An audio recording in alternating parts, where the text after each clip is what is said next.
आज हम लोग हार्ट यानी कि हृदय के बारे में जानेंगे। इसके अंदर कौन कौन सा पार्ट्स है और वो किस तरह से काम करता है। हार्ट हमारे सीने में बिल्कुल बीचों बीच होता है। बंद मुट्ठी के आकार का ये हार्ट दो लंग्स के बीच ठीक बीचों बीच होता है, लेकिन इसका निचला हिस्सा बाईं तरफ झुकी हुई होती है।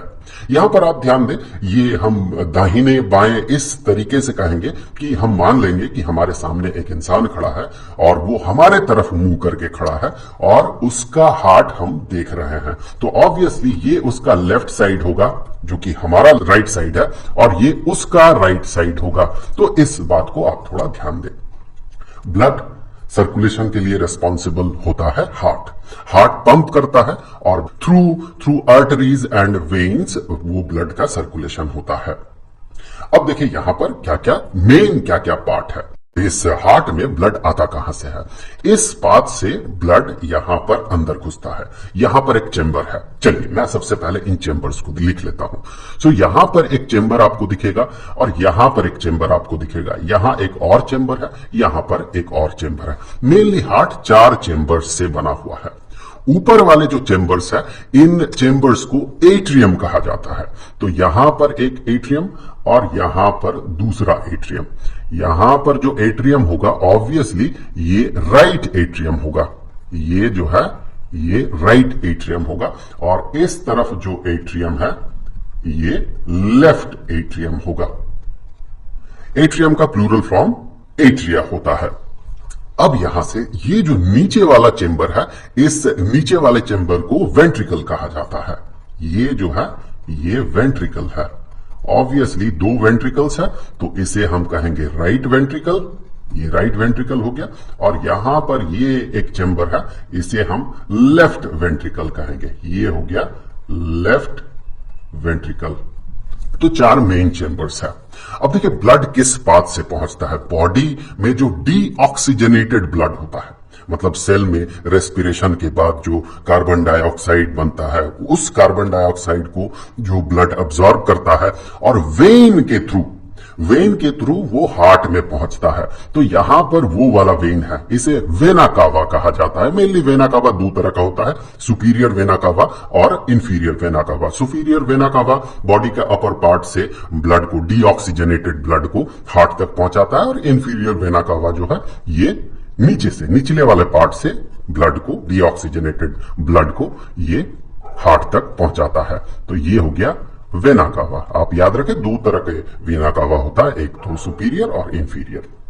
अब देखिए यहां से ब्लड सबसे पहले इस जगह तक पहुंचता है, राइट एट्रियम तक पहुंचता है। उसके बाद ये राइट एट्रियम से राइट वेंट्रिकल तक पहुंचता है। अब राइट वेंट्रिकल से होते हुए यहां से जो पल्मोनरी आर्टरी है, पल्मोनरी आर्टरी से ये डीऑक्सीजनेटेड ब्लड पहुंच जाता है लंग्स तक। सो ये जो है ये पल्मोनरी आर्टरी है। Pulmonary pulmonary artery. तो यहां से देखिए एक पाथ इधर एक तरफ लंग्स में जाता है और दूसरे इस पाथ से दूसरे लंग्स में जाता है। लंग्स में क्या होता है, वही डीऑक्सीजनेटेड ब्लड फिल्टर्ड होता है, वहां पर कार्बन डाइऑक्साइड निकल जाता है, लंग्स में चला जाता है और लंग्स से ऑक्सीजन अब्सॉर्ब होता है। फिर वो जो ब्लड है जिसे हम कहते हैं प्यूरिफाइड ब्लड, या बेहतर शब्द में हम कहते हैं ऑक्सीजनेटेड ब्लड, फिर वो ऑक्सीजनेटेड ब्लड इस पाथ से यहां से वो अंदर आता है, एट्रियम से ये अंदर आता है और फिर यहां से एट्रियम होते हुए, लेफ्ट एट्रियम होते हुए लेफ्ट वेंट्रिकल तक पहुंचता है और लेफ्ट वेंट्रिकल से होते हुए यहां से इस तरह से इस पाथ से ये चला जाता है। यहां पर इसे एओर्टा कहा जाता है, इसे एओर्टा कहा जाता है। एओर्टा से ये ब्लड जो है, ऑक्सीजनेटेड ब्लड जो है पूरे बॉडी में फैलता है। एक बार हम इसके फंक्शन को थोड़ा डिटेल्स में देखेंगे, उससे पहले देखिए यहां पर इस वेंट्रिकल में, राइट वेंट्रिकल में क्या है, डीऑक्सीजनेटेड ब्लड है। लेफ्ट वेंट्रिकल में क्या है, ऑक्सीजनेटेड ब्लड है। तो ये दोनों मिक्स ना हो जाए इसीलिए यहां पर एक थिक वॉल होता है जिसे कि सेप्टम कहा जाता है। यहां पर ये जो आप वॉल देख रहे हैं, ये वाला जो वॉल है इसे सेप्टम कहा जाता है, जो कि सेपरेट करता है राइट वेंट्रिकल और लेफ्ट वेंट्रिकल को। और और यहां पर आप देखिए, सबसे पहले जैसे कि हम बात कर रहे थे, वीना कावा तक यहां पर डीऑक्सीजनेटेड ब्लड पहुंचता है। यहां पर सबसे पहले एट्रियम जो है ये इन्फ्लेट कर जाता है, जिसके कारण कि यहां तक डीऑक्सीजनेटेड ब्लड वीना कावा से पहुंचता है। अब यहां पर इसका कॉन्ट्रैक्शन होता है, एट्रियम का होता है कॉन्ट्रैक्शन। एट्रियम का कॉन्ट्रैक्शन होते साथ क्या होता है कि वो जो ब्लड है एट्रियम से यहां पर एक वाल्व होता है, यहां से ट्राइकास्पिड वाल्व कहा जाता है। उस ट्राइकास्पिड वाल्व से वो वाल्व खुल जाता है, ऑब्वियसली ट्राइकास्पिड वाल्व से वो राइट वेंट्रिकल तक पहुंचता है। तो मैं यहां पर लिख दूं, यहां पर जो एक वाल्व है, जो कि ऑब्वियसली वाल्व है, मतलब एक ही तरफ खुलेगा, ब्लड को एक ही तरफ जाने देगा। मतलब ऐसा नहीं होगा कि कभी वेंट्रिकल से ब्लड एट्रियम में चला जाए, ऐसा नहीं होता। हमेशा ब्लड जो है एट्रियम से वेंट्रिकल में आता है। तो फिर यहां पर ये जो वाल्व है इसे ट्राइकास्पिड वाल्व कहा जाता है, ट्राइकास्पिड वाल्व। ये इन्फ्लेट करता है, ये जो राइट वेंट्रिकल है ये इन्फ्लेट करता है, मतलब फैल जाता है और एट्रियम सिकुड़ता है, जिसके कारण कि एट्रियम से ये ब्लड वेंट्रिकल तक पहुंचता है। उसके बाद यहां से फिर वेंट्रिकल सिकुड़ने लगता है।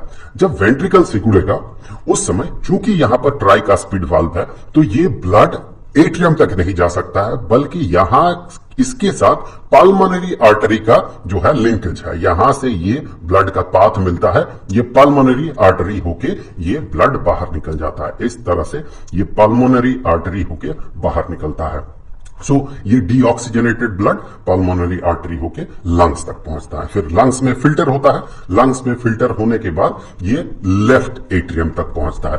तो मैं यहां पर थोड़ा सा लिख दूं कि यहां पर ऑक्सीजनेटेड ब्लड, ये ऑक्सीजनेटेड ब्लड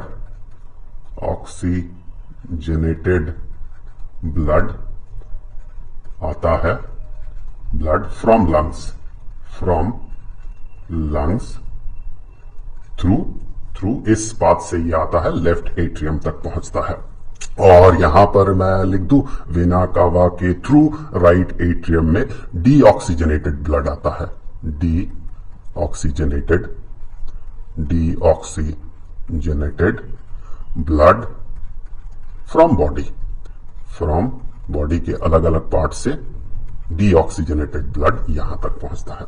अब देखिए, लंग से आया, ये लेफ्ट एट्रियम में आता है। लेफ्ट एट्रियम में कब आता है? जब ये लेफ्ट एट्रियम जो है ये इन्फ्लेट करता है, फैल जाता है, उस समय ये ब्लड यहां पर भर जाता है। फिर लेफ्ट एट्रियम जो है ये कॉन्ट्रैक्ट करने लगता है, इस तरह से। इसके बाद लेफ्ट एट्रियम कॉन्ट्रैक्ट करता है और यहां पर एक वाल्व है जिसे कि माइट्रल वाल्व कहा जाता है। इस वाल्व के थ्रू ऑक्सीजनेटेड ब्लड जो है इस वेंट्रिकल तक, लेफ्ट वेंट्रिकल तक पहुंचता है। This is mitral valve. इस माइट्रल वाल्व के माध्यम से, इसके थ्रू ये जो ऑक्सीजनेटेड ब्लड है ये वेंट्रिकल तक पहुंचता है, लेफ्ट वेंट्रिकल तक। इस तरह से ये पहुंच गया और इस दौरान ये जो लेफ्ट वेंट्रिकल जो है ये इन्फ्लेट करता है और लेफ्ट एट्रियम जो है ये कॉन्ट्रैक्ट करता है। उसके बाद क्या होता है कि ये लेफ्ट वेंट्रिकल जो है ये कॉन्ट्रैक्ट करने लगता है। इसके बाद लेफ्ट वेंट्रिकल इस तरह से कॉन्ट्रैक्ट करता है और चूंकि यहां पर एट्रियम और वेंट्रिकल के बीच यहां पर माइट्रल वाल्व है, जिसके कारण कि ब्लड जो है ऑक्सीजनेटेड ब्लड लेफ्ट वेंट्रिकल से वापस लेफ्ट एट्रियम तक नहीं पहुंच पाता, बल्कि ये दूसरा पाथ फॉलो करता है। यहां पर एओर्टा होके ये यहां से ब्लड पूरे बॉडी में चला जाता है। एओर्टा में आगे अलग अलग पार्ट्स है, उन पार्ट्स से बॉडी के अलग अलग हिस्से में पहुंचता है। यहां पर मैं आपको बता दूं, यहां भी एक वाल्व होता है, इस जगह पे एक वाल्व है, पल्मोनरी आर्टरी और राइट वेंट्रिकल के बीच एक वाल्व है, जिस वाल्व को पल्मोनरी वाल्व कहा जाता है। सो यहां पर है पल्मोनरी वाल्व।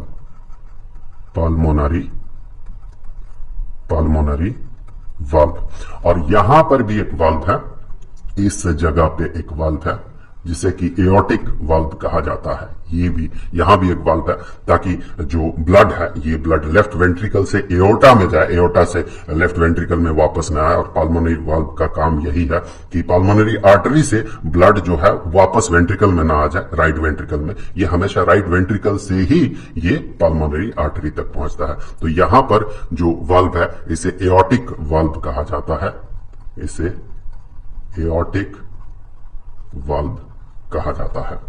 तो इस तरह से मेनली जो है हार्ट का फंक्शनिंग होता है।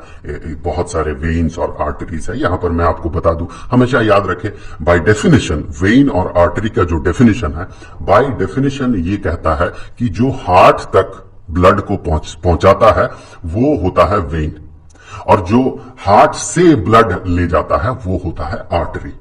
यहां पर एक बड़ा इंटरेस्टिंग चीज आपको मिलेगा कि हमें हमेशा लगता है, हम और भी तरह के डेफिनेशन या उसका प्रॉपर्टी जब पढ़ते हैं तो हमें ऐसा लगता है कि आर्टरी में हमेशा ऑक्सीजनेटेड ब्लड होता है और वेन में हमेशा डीऑक्सीजनेटेड ब्लड होता है।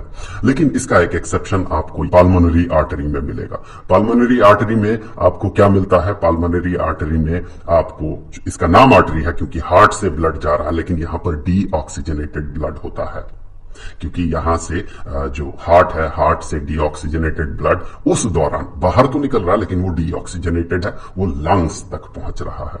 सो ये एक एक्सेप्शन है, ये आप याद रखें कि पाल्मोनरी आर्टरी में डीऑक्सीजनेटेड ब्लड होता है। भले ही उसका नाम आर्टरी ही क्यों ना हो, फिर भी उसमें डीऑक्सीजनेटेड ब्लड होता है। उसी तरह से अगर आप देखें तो एक पाल्मोनरी वेन भी होता है। आपको इस जगह पे एक पाल्मोनरी वेन मिलेगा। अगर आप इसको एक्सटेंड करें तो जिस पाथ से लेफ्ट एट्रियम में लंग्स से ब्लड आ रहा है, ऑक्सीजनेटेड ब्लड आ रहा है, ऑब्वियसली लंग्स तो इसके साथ रिलेटेड वर्ड जो है पाल्मोनरी है, सो पाल्मोनरी है। इस केस में चूंकि हार्ट में ये आ रहा है तो इसे पाल्मोनरी वेन कहा जाता है। पाल्मोनरी वेन, तो ये भी एक एक्सेप्शन है। पाल्मोनरी वेन एक ऐसा वेन है जिसमें कि ऑक्सीजनेटेड ब्लड रहता है। तो आई होप कि वीडियो आपके लिए हेल्पफुल रहा होगा। ये जो लाइफ प्रोसेसेस चैप्टर है स्टैंडर्ड 10th के लिए, इस चैप्टर के सारे वीडियोस का जो प्लेलिस्ट है उसका लिंक आपको नीचे डिस्क्रिप्शन बॉक्स में मिल जाएगा। तो मिलेंगे अगले वीडियो में, तब तक के लिए खुश रहें। Good bye.